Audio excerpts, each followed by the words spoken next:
Welcome back to Ferris Sports Update as we wrap up the fall semester. I'd like to have a wrap-up show here talking about all that's went on in Ferris State athletics so far. And with us, longtime broadcaster, colleague, and a good friend, Sandy Gholston. And Sandy, first of all, welcome to the show. I appreciate that. Long time sounds a lot better than old, so I definitely appreciate that. Obviously, been another great fall here for the Bulldogs, starting off the athletic season, really building on the success Ferris State's had here in recent years.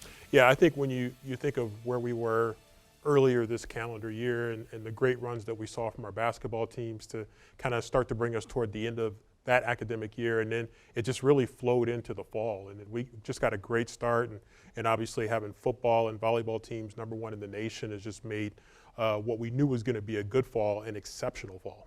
Before we get to some of those teams, got to start off Ferris State cross country had a solid season under head coach Jared Kelch, an opportunity to not only host the annual Bulldog Invitational to start off the year, but hosted the GLIAC Championships as well. Yeah, that was really cool for them. And you mentioned it's really tough for them to get home meets, and they don't have a whole lot. But then to be able to host GLIAC was really outstanding. And you get that many people on your campus and some of the elite runners, not only in the GLIAC and in the region, but in the nation. And it was just really great to have a meet of that caliber and to pull it off the way they did, and just a great overall production in addition to a great meet. Of course, a lot of those athletes will compete in track starting here this winter very shortly, and then into the outdoor track season in the spring. Yeah, it is, and it just kind of keeps going. And I think sometimes people lose sight of that they get started in cross country, and then many of them, as you mentioned, transition over to indoor and then outdoor track and field. And so they keep pretty busy pretty much throughout the calendar, I shouldn't say the calendar year, but throughout the academic year. And so hats off to them, and excited to see their progress, to track their progress through indoor and outdoor seasons. Of course,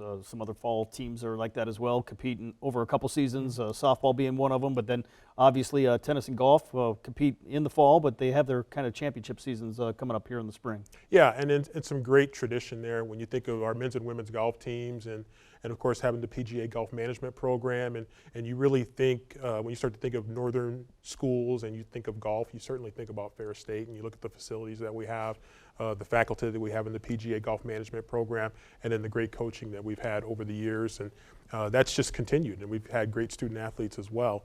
When you think of that, and you think of softball and the tradition that Ferris State softball has, and it's really been outstanding to see that program on the rise, and I'm excited about what they're going to be able to do in the spring. Of course, a team that's had a lot of success in recent years, Ferris State soccer under head coach Greg Hinson, went to the national semifinals just a couple years ago, and had a good season as they tried to bounce back from maybe a disappointing finish a year ago, and really had some solid, impressive victories here over the course of the year. Yeah, you have to be really impressed with what coach has been able to do with that program, and I'm being a long-time announcer and a person that worked in the media locally with the Pioneer, and to see that program where it started to where it is right now, and a program that really competes to try to win a GLIAC championship, and that's really gotten to pretty much the highest level of Division II soccer. It's been fun to watch that program grow and to watch it sustain itself. Of course, this is the 25th anniversary season of Ferris State soccer, and had a lot to celebrate this fall, not only in terms of the success this year, but the teams that have obviously came before them. Yeah, they really are celebrating those teams, and it's been great to see some of those alumni come back and really support this edition of the Bulldog soccer program, and there's certainly a lot of pride there when you think of 25 years. Of course, Bulldog hockey celebrating its 50th season this year. Head coach Bob Daniels recently winning his 500th career game, and have generated a lot of excitement here early in the year with what they've been able to do on the ice. Yeah, it's been fun. I've had a chance to get in there and call a few games, and had a chance to do photography for a few games, and it's really a fun product. It always has been a fun product, and it's a small arena, but it gets rocking in there when you get enough fans in there, and that's been really exciting. And just congratulations to Coach, and what an incredible milestone he's had, and he was quick to congratulate and to thank his assistant coaches and, of course, the alumni that have helped make that possible. Of course, some big games coming up for Bulldog hockey here as they get ready for the second half of the year as well.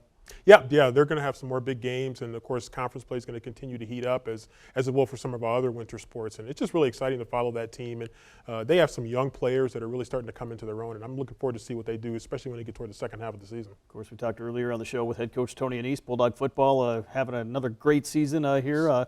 #1 in one poll, and gearing up for a big matchup here in the national quarterfinals this week. It doesn't get much bigger than that. You got the last three national champions, Ferris State, of course, in 21 and 22, Harding in 23, and just two titans of Super Region 3 playing in what many think is going to be a significant game in terms of the Division II landscape. And I'm excited to get back into the booth and call that game. Had a great game that we had an opportunity, a great win for the Bulldogs. We called against Central Oklahoma, and hoping Bulldogs can pull it off again. Of course, Ferris State won the GLIAC championship on the football side. Nice to kind of get that trophy back. Yeah, it is. I mean, you know, to get it back for the first time since 2021, a lot of emotions for those players to be able to return that trophy. It's interesting, they won a national championship in 2022, but did not win the GLIAC championships. And so I think it felt extra special to return that GLIAC championship to Ferris State. Of course, we mentioned some of the winter teams here competing as these fall teams are still going on. Bulldog basketball being one of them. Both teams off to great starts, ranked among the top 20 teams in the country, and Ferris State been up to number 9 in the nation. Yeah, it's been exciting. Both teams coming off Elite 8 appearances in the NCAA Division II tournament, and with a target on their back, so to speak, both teams have really gotten off to a good start. Both teams have played tough competition, and they've risen to the occasion, hence they're in the national rankings. And so it's been really exciting to see the start of the Bulldog basketball seasons. Of course, some new players on the men's team especially here that have really came in and been great additions here to the program this fall. Yeah, I mean, there's some new and yet familiar faces and players that we've seen that maybe didn't play as much that have really emerged. You know, you think about a Nate Clairbout that's really emerged this year. But, you know, Donovan Brown-Boyd is a newcomer to the team that's really stepped in and done a good job. Tyler Hamilton, some others that have really come in and added a lot to this program. And so it's really exciting to see the new people come in and blend, and then also some of the returners that didn't get as much playing time but really worked hard in the offseason. Of course, we wrap it up with Bulldog volleyball, and obviously they've had an outstanding season, #1 in the country, and unbeaten on the year, and hosting the regional tournament this weekend. Yeah, I think we knew that we had a really good team coming in this year. We knew we had a lot of experience, and of course they had the trip to Spain and Portugal to kind of help sharpen themselves back in May. And yet when they got started this season, just a phenomenal team and a group of players that have really been in it through thick and thin, that have gone through it and have emerged as one of the top teams.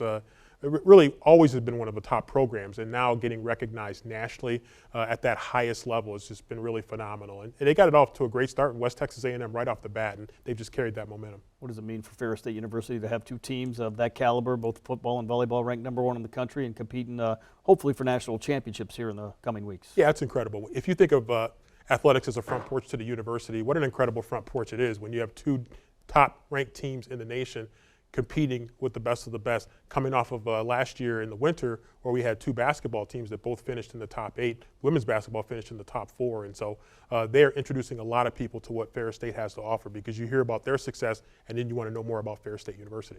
Well, Sandy, thanks for being with us here and wrapping up what's been an outstanding fall for the Bulldogs. We hope it continues over into the course of the winter and the spring. Anytime. I hope next time I come back we'll be talking about even more success. That'll do it for the final show of the fall semester here on Ferris Sports Update. A reminder, we'll be back for more coverage next semester. You can find out more information on Bulldog Athletics online at ferrisstatebulldogs.com. Have a great week.